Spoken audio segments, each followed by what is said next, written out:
What bro Uday bro, it's very wrong bro.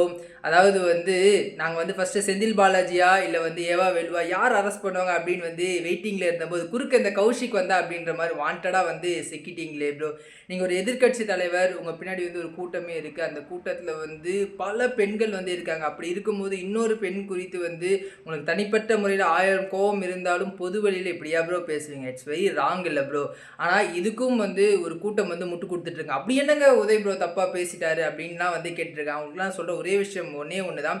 உங்கள் வீட்டில் இருக்கக்கூடிய குழந்தைங்களோ இல்லை பெண்களோ இந்த மாதிரி உதயநிதி என்னங்க பேசினாரு, எதுக்குங்க அவர் அரெஸ்ட் பண்ணியிருக்காங்க அப்படின்னு கேட்டாங்க அப்படின்னா, அவர் பேசின பேச்சுக்கு விளக்கம் கொடுக்க முடியுமா? ஃபஸ்ட்டு முதல்ல கொடுத்துட்டு அப்புறம் இந்த முட்டு கொடுக்குறீங்க. அரசியல் ரீதியாக விமர்சனம் பண்ணுங்கள், நிர்வாக ரீதியாக விமர்சனம் பண்ணுங்கள், அது எல்லாமே ஓகே. பட் இந்த தனிப்பட்ட தாக்குதலுக்கெல்லாம் தயவு செஞ்சு முட்டு கொடுக்காதீங்க. It's very wrong. அண்ட் அது மட்டும் இல்லாமல் ஒரு கூட்டம் என்ன சொல்லுது, இது ஜனநாயகத்துக்கு எதிரானது, இது கருத்து சுதந்திரத்தை பதிக்கிறாங்க அப்படின்லாம் சொல்கிறாங்க. உங்களுக்கு ஒரே ஒரு விஷயத்தை ஞாபகப்படுத்தணும்னு ஆசைப்பட்றேன்.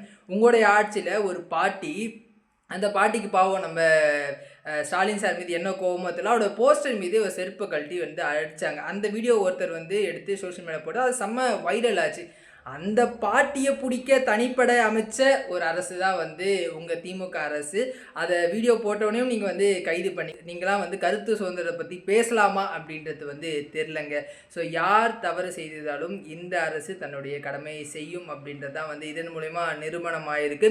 இன்னொரு கூட்டமும் இருக்குங்க திமுக மாதிரி. அந்த கூட்டத்தை தான் அடுத்து ஆப்புன்னு நினைக்கிறேன். அவங்களும் இந்த மாதிரி தனிப்பட்ட தாக்குதல், தனிப்பட்ட விமர்சனங்கள், அவதூறுகள் இப்படி பேசியே கட்சியை வளர்த்துட்டு இருக்கக்கூடிய ஒரு கூட்டம் இருக்குது. நான் யாரை சொல்கிறேன் அப்படின்னு உங்களுக்கு தெரியும்.